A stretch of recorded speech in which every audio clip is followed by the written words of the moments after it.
বৈষ্ণবগণ, শ্রোতাগণ, ভক্তগণ,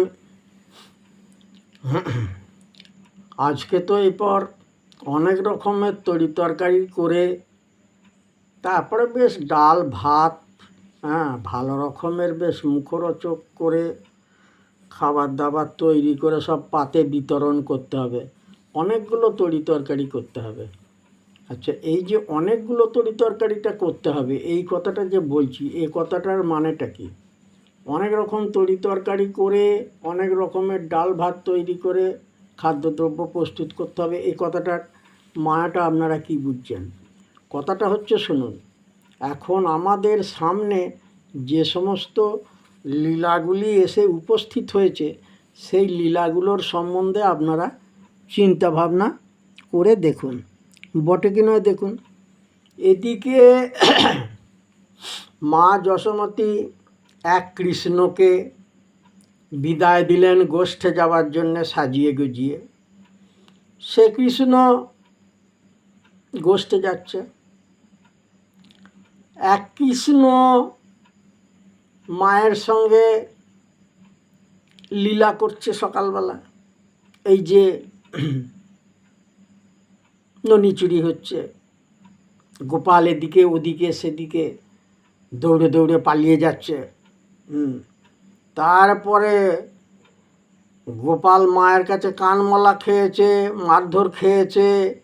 সেই জন্য বলেছি, দাঁড়াইয়া নন্দের আগে, নন্দ রাজার সামনে যে বলে দিচ্ছে, গোপাল তো খুব রেগে গেছে এখন সেই গোপালকে তো ধরুন সান্ত্বনা দিয়ে তাকে তো আবার ঘরে নিয়ে আসতে হবে নাকি? গোপালকে তো আর ছেড়ে দিলে হবে না। কৃষ্ণ ছাড়া জগৎ চলবে কি? কৃষ্ণময় জগৎ, কৃষ্ণকে তো ধরে রাখতে হবে। কৃষ্ণ তো আমাদের হচ্ছে আসল বস্তু। ভজন সাধনের মূল বস্তুটাই তো হচ্ছে ধরুন কৃষ্ণ। তাহলে কৃষ্ণ যদি চলে যায়, সেখানে আর সাধন ভজন কিছুই হবে না। তাহলে সেই কৃষ্ণকে ধরে রাখতে হবে। কৃষ্ণর এখন কি অবস্থা চলছে? কৃষ্ণ রেগে গিয়ে বলছে, হয় আমি তোর ঘরে থাকবো না, তোর পিতো ধরা চূড়া তুই সব খুলে নে, আমি যমুনা পার হয়ে যাব, যমুনা পার হয়ে যাই মথুরা দিয়ে আমি চলে যাব, আমি তোর ঘরে থাকবো না কো। তুই মিথ্যা আমাকে অপবাদ দিস, চোর বলে অপবাদ দিস, আমি চোর? দাদা বলাই ননি খেয়েছে, আমাকে মিথ্যা অপবাদ দিচ্ছিস, আমি তোর ঘরে থাকবো না, যা। গোপাল এখন দারুণ রেগে গেছে। তাহলে এখন গোপালকে রেগে গিয়ে এইবার সেই গোপালকে সান্ত্বনা দিয়ে ঘরে রাখতে হবে, এইটা একটা দিক গেল। আচ্ছা, তারপরে তো এবার ধরুন ওখানে কুন্দলতা আর রায়ধনী বিনোদিনীকে এসে তো জটিলা মন্দিরেতে পৌঁছে দিয়ে এসেছে বটে। পৌঁছে দিয়ে আসার পর এইবারে রাধারানীর মন তো বিষাদগ্রস্ত হয়ে পড়ছে। কৃষ্ণচন্দ্রকে দেখতে পাচ্ছেন না, মাঝে মাঝে অচৈতন্য হয়ে পড়ছেন কৃষ্ণ ভাবনায় চিন্তায়। আরে বাবা, রাধার কৃষ্ণ তো একই আত্মা, একই শরীর।